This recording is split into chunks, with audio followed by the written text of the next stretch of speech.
ಪ್ರಪಂಚದಲ್ಲಿ ಏಕೈಕ ವ್ಯಕ್ತಿ ಬಾಬಾ ಸಾಹೇಬ್ ಅಂಬೇಡ್ಕರ್ ಅವರದ್ದು ಅನ್ನೋದನ್ನ ನಾನು ಈ ಸಂದರ್ಭದಲ್ಲಿ ಹೆಮ್ಮೆಯಿಂದ ಹೇಳಕ್ಕೆ ಇಚ್ಛಿಸ್ತೀನಿ.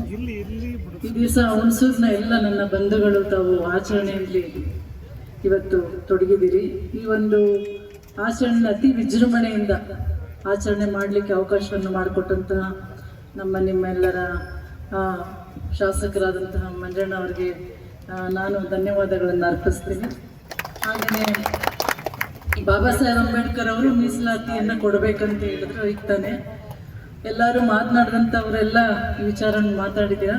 ಜೀವಂತ ಉದಾಹರಣೆ ನನ್ನಂಥ ಅನೇಕ ಹೆಣ್ಣುಮಕ್ಕಳು ಇವತ್ತು ಗ್ರಾಮ ಪಂಚಾಯತ್, ತಾಲೂಕ್ ಪಂಚಾಯತ್, ಜಿಲ್ಲಾ ಪಂಚಾಯತ್, ಪಟ್ಟಣ ಪಂಚಾಯತ್, ನಗರಸಭೆ, ಪುರಸಭೆಗಳಲ್ಲಿ ಏನಾದರೂ ರಾಜಕೀಯವಾಗಿ ಬಂದು ಸಮಾಜ ಸೇವೆಯಲ್ಲಿ ತೊಡಗಿಸ್ಕೊಂಡಿದ್ರೆ ಅದು ಬಾಬಾ ಸಾಹೇಬ್ ಅಂಬೇಡ್ಕರ್ ಅವರು ಕೊಟ್ಟಂತಹ ಮೀಸಲಾತಿಯ ಒಂದು ವಾಸ್ತವದಿಂದ ಅನ್ನೋದನ್ನು ಸಾರಿ ನಾವೆಲ್ಲರೂ ಹೇಳ್ಬೇಕಾಗತ್ತೆ.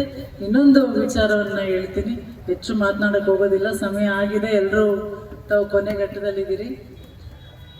ಬಾಬಾ ಸಾಹೇಬ್ ಅಂಬೇಡ್ಕರ್ ಅವರು ಈ ಭೂಮಿಗೆ, ಈ ಭಾರತ ದೇಶಕ್ಕೆ ಬಂದಾಗ ನಾವು ಅಂದ್ಕೊಂಡಿರಲಿಲ್ಲ ಇಷ್ಟೊಂದು ವಿಮೋಚನೆಯನ್ನ, ಏನು ಶಾಪಗ್ರಸ್ತ ಜನರಿಗೆ ವಿಮೋಚನೆ ಕೊಡಲಿಕ್ಕೆ ಒಬ್ಬ ಸಂತ ಹುಟ್ಟು ಬರ್ತಾನೆ ಅಂತ ಹೇಳಿ. ಅದು ಬಾಬಾ ಸಾಹೇಬ್ ಅಂಬೇಡ್ಕರ್ ಅವರು ಆಗಿದ್ರು. ನಾವಿದನ್ನ ಭಾಷಣದಲ್ಲೆಲ್ಲ ಕೇಳ್ತೀವಿ.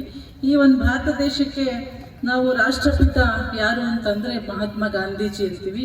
ಆದರೆ ರಾಷ್ಟ್ರ ಮಾತೆ ಯಾರು ಅಂದರೆ ಬಾಬಾ ಸಾಹೇಬ್ ಅಂಬೇಡ್ಕರ್ ಅವರು ಅನ್ನೋದನ್ನ ನಾವು ಒಪ್ಕೊಳ್ಬೇಕಾಗುತ್ತೆ. ಯಾಕಂದರೆ ಎಲ್ಲ ವರ್ಗದ, ಎಲ್ಲ ಸಮಾಜದ, ಪ್ರತಿಯೊಂದು ಧರ್ಮದ ಬಡವರನ್ನ ಸಮಾನತೆಯ ಒಂದು ಎತ್ತರಕ್ಕೆ ತೆಗೆದುಕೊಂಡು ಹೋಗ್ಬೇಕಾದಂತಹ ಒಂದು ಅನೇಕ ವಿಚಾರಗಳನ್ನು ಸಂವಿಧಾನದ ಮುಖಾಂತರ ಅವರು ಕೊಡ್ತಾರೆ. ಅದೇ ರೀತಿ ಕೆಲವರು ಅಂದ್ಕೊಂಡಿದ್ದಾರೆ ಬಾಬಾ ಸಾಹೇಬ್ ಅಂಬೇಡ್ಕರ್ ಅವರ ಮೀಸಲಾತಿ ಬರೀ SC/STಗಳಿಗೆ, ಕೆಲವು ಜನಾಂಗಕ್ಕೆ, ಕೆಲವು ಜಾತಿಗಳಿಗೆ ಅಂತ. ಅದು ಶುದ್ಧ ಸುಳ್ಳು, ತಪ್ಪು ಅನ್ನೋದನ್ನ ನಾವು ಮೊದಲು ಅರ್ಥಕೋಬೇಕು. ಯಾಕಂದ್ರೆ ಎಲ್ಲ ಜಾತಿ, ಎಲ್ಲ ವರ್ಗ, ಎಲ್ಲ ಧರ್ಮದಲ್ಲಿ ಇರ್ತಕ್ಕಂತಹ ಮಹಿಳೆಯರಿಗೆ, ಬಡವರಿಗೆ ಅವರು ಸಮಾನತೆಯನ್ನು ತಂದುಕೊಟ್ಟಿದ್ದಾರೆ. ಇವತ್ತು ನಮ್ಮ ದೇಶದಲ್ಲಿ ನಾವು ಹೆಣ್ಣು ಮಕ್ಕಳು ಅತಿ ಹೆಚ್ಚು ಜನ ಇದ್ದೀವಿ.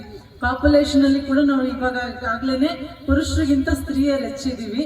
ಆದರೆ ಇವತ್ತು ನಮ್ಮನ್ನ ರೆಪ್ರೆಸೆಂಟ್ ಮಾಡ್ತಕ್ಕಂತಹ ರಾಜಕೀಯದಲ್ಲಿ ಅಂದ್ರೆ ಸಂಸತ್ನಲ್ಲಿ ಮತ್ತು ವಿಧಾನಸಭೆಯಲ್ಲಿ ನಾವು ಹೆಚ್ಚು ಜನ ಇಲ್ಲ.